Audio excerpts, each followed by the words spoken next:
أعوذ بالله من الشيطان الرجيم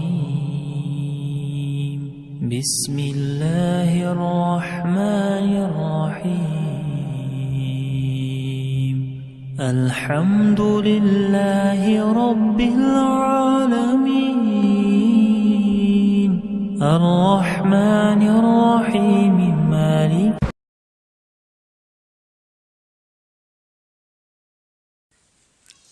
السلام علیکم ورحمۃ اللہ وبرکاتہ الحمد للہ رب العالمین والصلاة والسلام علی سید الانبیاء والمرسلین وعلی آلہ وصحبہ اجمعین اما بعد۔ محترم ناظرین، تفسیر قرآن کا ہمارا یہ سلسلہ چل رہا ہے اور آج ہم 13ویں پارے کی شروعات کرنے جا رہے ہیں۔ 12ویں پارے کی جو آخری آیت تھی سورہ یوسف کی آیت نمبر 52 تھی، 52 تھی۔ آئیے آگے بڑھتے ہیں آیت نمبر 53 سے۔ اعوذ باللہ من الشیطان الرجیم وما ابرئ نفسی ان النفس لامارۃ بالسوء الا ما رحم ربی ان ربی غفور الرحیم۔ حضرت یوسف علیہ السلام نے کہا وما ابرئ نفسی، میں اپنے نفس کی پاکیزگی بیان نہیں کرتا۔ ان النفس لامارۃ بالسوء، بے شک نفس برائی پر ابھارنے والا ہے۔ الا ما رحم ربی، ہاں میرا رب رحم فرما دے تو اور بات ہے۔ نفس جو ہے وہ برائی پر ابھارنے والا ہے، الا یہ کہ اللہ تبارک و تعالیٰ کسی پر اپنا رحم فرمائے اور وہ اپنے نفس کی شرارتوں سے بچ جائے تو الگ معاملہ ہے۔ ان ربی غفور الرحیم، بے شک میرا رب معاف کرنے والا، رحم کرنے والا ہے۔ یہ جو آیت ہے 13ویں پارے کی پہلی آیت وما ابرئ نفسی، اسے حضرت یوسف علیہ السلام کا اگر قول مانا جائے کہ انہوں نے یہ بات کہی وما ابرئ نفسی کہ میں اپنی پاکیزگی بیان نہیں کرتا، تو یہ بطور تواضع ہے، ورنہ حضرت یوسف کے کردار کی پاکیزگی تو واضح ہو ہی چکی ہے۔ لیکن حافظ ابن کثیر رحمۃ اللہ علیہ نے اس بات کو زیادہ مضبوط قرار دیا ہے کہ یہ زلیخا کا قول ہے، یہ عزیز مصر کی بیوی کا قول ہے، اور اس نے اپنی غلطی کی ایک طریقے سے توجیہ کی، اپنی غلطی کی ایک ریزن بتائی کہ نفس چونکہ برائی پر ابھارتا ہے اس لیے مجھ سے یہ کام ہو گیا۔ ان ربی غفور الرحیم، بے شک میرا رب معاف کرنے والا، رحم کرنے والا ہے۔ وقال اتونی بہ استخلصہ لنفسی، اور بادشاہ نے کہا کہ یوسف کو میرے پاس لے کے آؤ، میں اسے اپنے خاص کاموں کے لیے مقرر کر لوں گا، اسے اپنے لیے خاص کر لوں گا۔ جب یوسف علیہ السلام کے کردار کی عظمت سامنے آ گئی، ان کے کیریکٹر کی بلندی سامنے آ گئی، تو اب بادشاہ نے کہا کہ ان کو میں اپنا خاص آدمی بنا لوں گا۔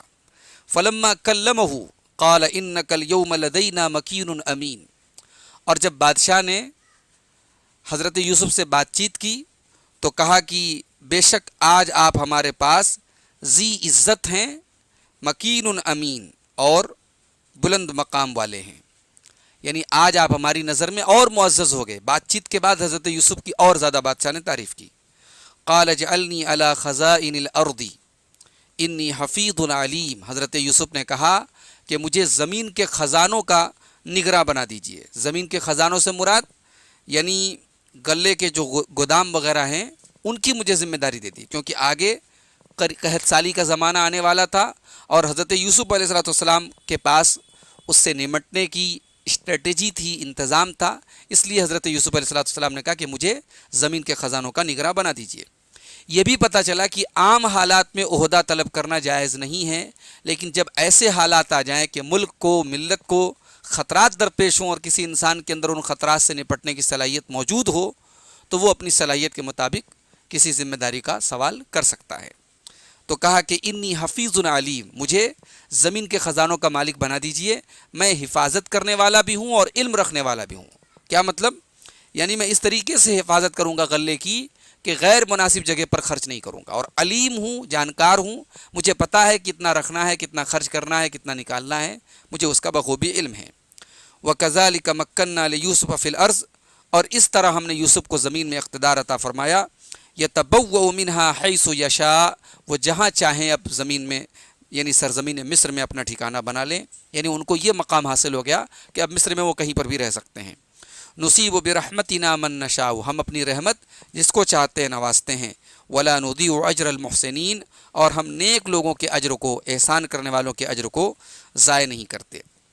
حضرت یوسف علیہ السلام نے بھائیوں کے ظلم پر صبر کیا، زلیخا کی دعوت گناہ کے مقابلے میں صبر کیا اور ثابت قدم رہے، اس کے بعد جیل کے اندر گئے، وہاں بھی ثابت قدم رہے، تو ان کی ان قربانیوں کو اللہ نے ضائع ہونے نہیں دیا۔ وَلَأَجْرُ الْآخِرَةِ خَيْرٌ لِّلَّذِينَ آمَنُوا وَكَانُوا يَتَّقُونَ، اور آخرت کا اجر ان لوگوں کے لیے بہتر ہے جو ایمان لائے اور جو اللہ سے ڈرتے ہیں۔ وَجَاءَ إِخْوَةُ يُوسُفَ فَدَخَلُوا عَلَيْهِ فَعَرَفَهُمْ وَهُمْ لَهُ مُنْكِرُونَ، اور یوسف علیہ السلام کے بھائی ان کے پاس آئے اس حال میں کہ حضرت یوسف نے تو ان کو پہچان لیا، وَهُمْ لَهُ مُنْكِرُونَ، لیکن وہ حضرت یوسف کو پہچانتے نہیں تھے۔ یہ اس وقت کی بات ہے جب قحط سالی کا دور آ گیا تھا اور خوشحالی کے 7 سال گزر چکے تھے، اور ہر جگہ لوگ پریشان تھے قحط سالی سے، اور قحط سالی کی یہ مصیبت کنعان کے اس گاؤں تک پہنچ گئی تھی جہاں حضرت یعقوب اور ان کے بیٹے رہتے تھے، اور اس وقت حضرت یوسف علیہ السلام کے بہترین انتظام کی وجہ سے ان کے پاس غلہ اچھا خاصا اسٹور تھا، اور آس پاس کے لوگ ان کے پاس غلہ لینے کے لیے آتے تھے۔ تو یہ بھائی بھی حضرت یوسف کے پاس پہنچے، حضرت یوسف نے تو پہچان لیا، ان لوگوں نے نہیں پہچانا۔ وَلَمَّا جَهَّزَهُمْ بِجَهَازِهِمْ قَالَ ائْتُونِي بِأَخٍ لَكُم مِّنْ أَبِيكُمْ، اور جب حضرت یوسف نے ان کا سامان تیار کر دیا تو ان سے کہا کہ تم اپنے باپ شریک بھائی کو اگلی بار میرے پاس لے کے آنا۔ حضرت یوسف نے بات چیت میں ان سے ان کی پوری ڈیٹیل مانگ لی، انہوں نے بتایا کہ ہم لوگ جو ہے 12 بھائی ہیں، ہمارا ایک بھائی بچپن میں چلا گیا یعنی حضرت یوسف علیہ السلام، اور دوسرا جو ہمارا بھائی الگ ماں سے ہے بنیامین ہے، ان کو ہم لے کر کے نہیں آئے ہیں، اور باقی ہم 10 بھائی ہیں۔ تو بنیامین اس سفر میں نہیں آئے تھے، تو حضرت یوسف نے یہ ساری ڈیٹیل، چونکہ وہ تو جانتے ہی تھے، صرف وہ حضرت یوسف ان سے پوچھ رہے تھے، تو کہا کہ جب اگلی بار آنا تو اپنے اس بھائی کو لے کر کے آنا۔ الا ترون انی اوفی الکیل وانا خیر المنزلین، کیا تم نہیں دیکھتے کہ میں پورا پورا ناپ کر کے دیتا ہوں اور میں بہت بہترین مہمان نواز بھی ہوں۔ فَإِن لَّمْ تَأْتُونِي بِهِ فَلَا كَيْلَ لَكُمْ عِندِي وَلَا تَقْرَبُونَ، اگر اگلی بار تم اپنے بھائی کو لے کر کے نہیں آئے تو تمہیں اب غلہ ناپ کر کے نہیں ملے گا، وَلَا تَقْرَبُونَ، اور تم میرے قریب مت آنا۔ قَالُوا سَنُرَاوِدُ عَنْهُ أَبَاهُ وَإِنَّا لَفَاعِلُونَ، تو بھائیوں نے کہا کہ ہم اپنے باپ کو، اپنے بھائی کے باپ کو یعنی اپنے باپ کو ہم اس کے بارے میں بہلائیں گے، پھسلائیں گے، وَإِنَّا لَفَاعِلُونَ، اور ہم ایسا کریں گے۔ وَقَالَ لِفِتْيَانِهِ جَعَلُوا بِضَاعَتَهُمْ فِي رِحَالِهِمْ، حضرت یوسف علیہ السلام نے اپنے غلاموں سے، اپنے نوکروں سے کہا کہ ان کے کجاوے میں ان کا سامان رکھ دو، یعنی وہ جو پونجی لے کر کے آئے تھے، جو سامان لے کر کے آئے تھے، جس کے بدلے وہ غلہ لے کے جا رہے تھے، وہ سامان حضرت یوسف نے واپس ان کے کجاوے میں رکھوا دیا۔ تو کہا کہ ان کے کجاوے میں ان کا سامان رکھ دو، لعلہم یعرفونہا اذا انقلبوا الی اہلہم، شاید کہ جب وہ اپنے گھر والوں کی طرف لوٹیں تو اس کو پہچان لیں، لعلہم یرجعون، اور شاید کہ وہ دوبارہ لوٹ کر کے آئیں۔ فلما رجعوا الى ابیہم قالوا یا ابانا منع منا الکیل فارسل معنا اخانا نقتل وانا له لحافظون، تو جب وہ لوگ اپنے گھر لوٹے، اپنے باپ کے پاس لوٹے، تو انہوں نے کہا کہ اے ابا جان، منع منا الکیل، ہم سے اگلی بار غلے کو کا ناپ روک لیا گیا، اگلی بار ہمیں غلہ ناپ کر کے نہیں ملے گا۔ فارسل معنا اخانا، تو ہمارے بھائی بنیامین کو ہمارے ساتھ بھیجیے، نقتل، تاکہ ہم غلہ لا سکیں، وَإِنَّا لَهُ لَحَافِظُونَ، اور بے شک ہم اس کی حفاظت کریں گے۔ تو حضرت یعقوب علیہ السلام نے کیا کہا؟ قال هل آمنكم عليه الا كما امنتكم على اخيه من قبل، کہا کہ کیا میں اس کے بارے میں تم پر بھروسہ کر لوں جیسے اس کے بھائی یوسف کے بارے میں تم پر بھروسہ کیا تھا اس کے پہلے؟ فاللہ خیر حافظا وهو ارحم الراحمین، تو اللہ بہترین نگہبان ہے اور وہ سب سے بڑا رحم کرنے والا ہے۔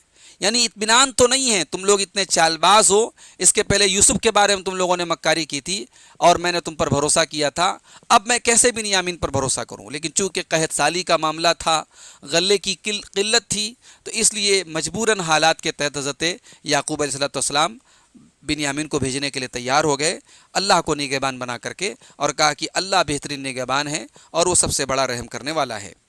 وَلَمَّا فَتَحُوا مَتَاعَهُمْ وَجَدُوا بِضَاعَتَهُمْ رُدَّتْ إِلَيْهِمْ، اور جب ان لوگوں نے اپنے سامان کو کھولا تو دیکھا کہ ان کی پونجی ان کو لوٹا دی گئی ہے۔ قَالُوا يَا أَبَانَا مَا نَبْغِي، کہنے لگے ابا جان ہم کو اور کیا چاہیے، هَذِهِ بِضَاعَتُنَا رُدَّتْ إِلَيْنَا، یہ ہماری پونجی ہے جو ہم کو لوٹا دی گئی ہے۔ وَنَمِيرُ أَهْلَنَا وَنَحْفَظُ أَخَانَا، ہم اپنے گھر والوں کے لیے اور غلہ لائیں گے، وَنَحْفَظُ أَخَانَا، اور ہم اپنے بھائی بنیامین کی حفاظت کریں گے، وَنَزْدَادُ كَيْلَ بَعِيرٍ، اور ایک اونٹ کا غلہ ہم اور لائیں گے۔ ظاہر جتنے بھائی تھے ان کا اصول تھا حضرت یوسف کا کہ جتنے اونٹ آتے تھے اس اونٹ کے حساب سے غلہ دیتے تھے، تو جب بنیامین جائیں گے تو ایک اونٹ ایکسٹرا جائے گا اور ایکسٹرا غلہ آئے گا، تو کہنے لگے وَنَزْدَادُ كَيْلَ بَعِيرٍ، ہم ایک اونٹ کا غلہ اور لائیں گے، ذَلِكَ كَيْلٌ يَسِيرٌ، اور یہ ایک اونٹ بھر کا غلہ دینا یہ بادشاہ کے لیے، عزیز مصر کے لیے بڑی معمولی بات ہے۔ ذَلِكَ كَيْلٌ يَسِيرٌ، یہ تو بڑی معمولی بات ہے۔ اور اس ذَلِكَ كَيْلٌ يَسِيرٌ کا ایک مطلب یہ بھی ہو سکتا ہے، یسیر کے معنی ہوتا ہے معمولی، تھوڑا، کم، یعنی ہم جو غلہ اس بار لے کے آئیں وہ کم ہے، اگلی بار جب ہم بنیامین کو لے کر کے جائیں گے تو ہمیں زیادہ ملے گا۔ قال لن ارسله معكم حتى تؤتوني موثقا من الله لتأتونني به الا ان يحاط بكم، حضرت یعقوب نے کہا کہ میں ہرگز اس کو تمہارے ساتھ نہیں بھیجوں گا یہاں تک کہ تم اللہ کے نام پر مجھ سے یہ عہد کرو کہ لتأتونني به، کہ تم ضرور اس کو لے کر کے میرے پاس آؤ گے، الا ان يحاط بكم، تم سب کو گھیر لیا جائے، کوئی اجتماعی مصیبت آ جائے تمہارے اوپر تو الگ بات ہے، ورنہ تم ہر حال میں بنیامین کو لے کر کے آؤ گے۔ فلما آتوہ موثقہم قال اللہ علی ما نقول وکیل، تو جب ان بھائیوں نے حضرت یعقوب کو اللہ کا نام لے کر کے عہد دیا تو حضرت یعقوب نے کہا کہ ہم جو بات کہہ رہے ہیں اس پر اللہ ہمارا نگہبان ہے۔ وقال یا بنی لا تدخلوا من باب واحد وادخلوا من ابواب متفرقہ، حضرت یعقوب نے کہا اپنے بچوں سے کہ اے میرے بچوں، تم ایک دروازے سے داخل مت ہونا۔ عام طور سے کسی باپ کے اگر کئی بچے ہوں، یہاں تو 11 بچے تھے اور سب ہٹے کٹے ہوں، جوان ہوں، تو نظر لگنے کے چانسز بہت زیادہ ہوتے ہیں۔ تو حضرت یعقوب نے نظر بد سے بچنے کے لیے ایک تدبیر کی اور کہا کہ ایک دروازے سے داخل مت ہونا، وَادْخُلُوا مِنْ أَبْوَابٍ مُتَفَرِّقَةٍ، الگ الگ دروازوں سے داخل ہونا۔ اس سے یہ معلوم ہوتا ہے کہ نظر بد جو ہوتی ہے یہ ہوتی ہے، لگتی ہے، اور نظر بد سے بچنے کے لیے جو شرعی تدبیر ہے وہ اپنانا چاہیے۔ اللہ کے رسول صلی اللہ علیہ وسلم کی حدیث ہے العین حق، نظر کا لگنا برحق ہے۔ اللہ کے رسول نے نظر بد سے بچنے کے لیے مختلف دعائیں بھی سکھائی ہیں، جیسے آپ نے فرمایا کہ کوئی اچھی چیز لگے تو کہو بارک اللہ۔ اسی طریقے سے قرآن میں ہمیں سکھایا گیا کہ ما شاء اللہ لا قوت الا باللہ، یہ کہا جائے۔ اسی طریقے سے اگر کسی کو کسی کی نظر لگ جائے تو جس کی نظر لگی ہے اس کو کہا جائے کہ وہ غسل کرے، اور اس کے غسل کا پانی اس کے اوپر ڈالا جائے، اس کے سر کے اوپر جس کو نظر لگی ہے، تو اس سے بھی انشاءاللہ نظر بد کا اثر ختم ہو جائے گا۔ اسی طریقے سے معوذتین ہیں، قل اعوذ برب الفلق ہے، قل اعوذ برب الناس، ان کو بھی پڑھنے کا حکم ہے۔ اسی طریقے سے اعوذ بکلمات اللہ التامہ من کل شیطان وہامہ ومن کل عین لامہ، اس کو بھی پڑھنے کی تاکید حدیثوں میں آئی ہے۔ تو حضرت یعقوب نے کہا کہ الگ الگ دروازے سے داخل ہونا۔ وما اغنی عنکم من اللہ من شیء، یہ تدبیر تو میں تم کو بتا رہا ہوں، لیکن اللہ کی تقدیر کے مقابلے میں تمہارے کوئی کام نہیں آ سکتا۔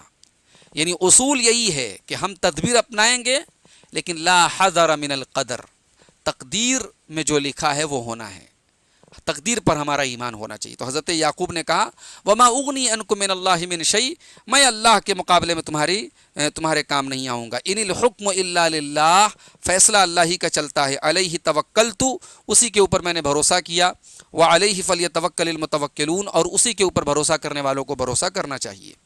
ولما دخلوا من حیث امرهم ابوہم، اور جب یعقوب کے بیٹے اسی طریقے سے داخل ہوئے جیسے ان کے باپ نے حکم دیا تھا، ما کان یغنی عنہم من اللہ من شیء، اور ان کی یہ تدبیر ان کو کوئی فائدہ نہیں پہنچا سکتی تھی اللہ کے فیصلے کے مقابلے میں، الا حاجۃ فی نفس یعقوب قضاها، بس وہ یعقوب علیہ السلام کے دل کی ایک خواہش تھی جس کو انہوں نے پورا کیا تھا۔ وَإِنَّهُ لَذُو عِلْمٍ لِمَا عَلَّمْنَاهُ، اور یعقوب علیہ السلام علم والے تھے چونکہ ہم نے ان کو علم دیا تھا۔ وَلَكِنَّ أَكْثَرَ النَّاسِ لَا يَعْلَمُونَ، لیکن اکثر لوگ نہیں جانتے۔ حضرت یعقوب علم والے تھے اور اسی لیے انہوں نے جو یہ عمل کیا، اپنے بیٹوں کو الگ الگ دروازے سے داخل ہونے کا حکم دیا، یہ بطور تدبیر کے دیا، اور قضاء و قدر کے اوپر ان کا پورا ایمان تھا۔ تو ان کی یہ تدبیر جو تھی یہ اللہ کے علم کی ہی روشنی میں تھی، وحی کی روشنی میں تھی۔ تو یہ حضرت یعقوب علیہ السلام نے اپنے بیٹوں سے کہا اور اس طریقے سے وہ بیٹے داخل ہوئے۔ تو یہ آیت نمبر 68 تک ہم لوگوں نے 53 سے لے کر کے 68 تک 16 آیات آج دیکھی ہیں۔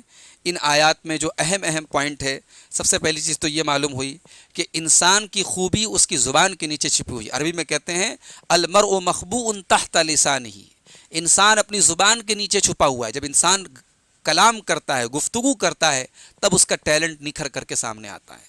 حضرت یوسف علیہ السلام جب عزیز مصر کے سامنے، بادشاہ مصر کے سامنے جب انہوں نے بات کی تو اس نے کہا کہ آج آپ ہمارے پاس بڑے معزز اور بڑے اونچے مقام والے ہیں۔ اسی طریقے سے ایک بات یہ بھی معلوم ہوئی کہ کسی کام کی اگر اہلیت ہو اور اس وقت آپ کے ضرورت ہو اس کام کو کرنے کے لیے کوئی اور نظر نہ رہا ہو تو اس کام کے لیے اپنے آپ کو پیش کیا جا سکتا ہے۔ حضرت یوسف علیہ الصلوۃ والسلام کا بہترین انتظام اور تدبیر بھی معلوم ہوئی کہ ایک بہترین ایڈمنسٹریٹر تھے وہ، اور انہوں نے اس مشکل وقت میں، اس کرائسس کے ٹائم مصر کو کس طریقے سے انہوں نے جو ہے بچایا، اس کی اکانومی کو، اور اس طریقے سے انہوں نے غلے کو سیو کیا کہ آس پاس کے جو لوگ تھے اور ملکوں اور علاقوں کے لوگ تھے وہ وہاں آ کر کے اناج لیتے تھے۔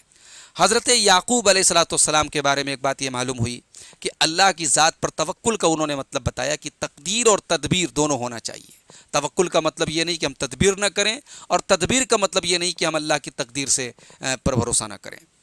اسی طریقے سے ایک بات یہ بھی معلوم ہوئی کہ اہم چیزوں میں عہد و پیمان کرنا جائز ہے، اللہ کا نام لے کر کے ایگریمنٹ کرنا، عہد کرنا جائز ہے۔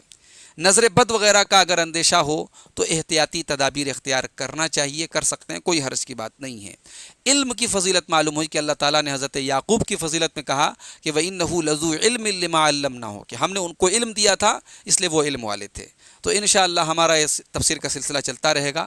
اللہ تعالیٰ ہمیں مزید قرآن کریم کو سمجھنے کی اور اس پر عمل کرنے کی توفیق عطا فرمائے، آمین۔ وآخر دعوانا ان الحمد للہ رب العالمین۔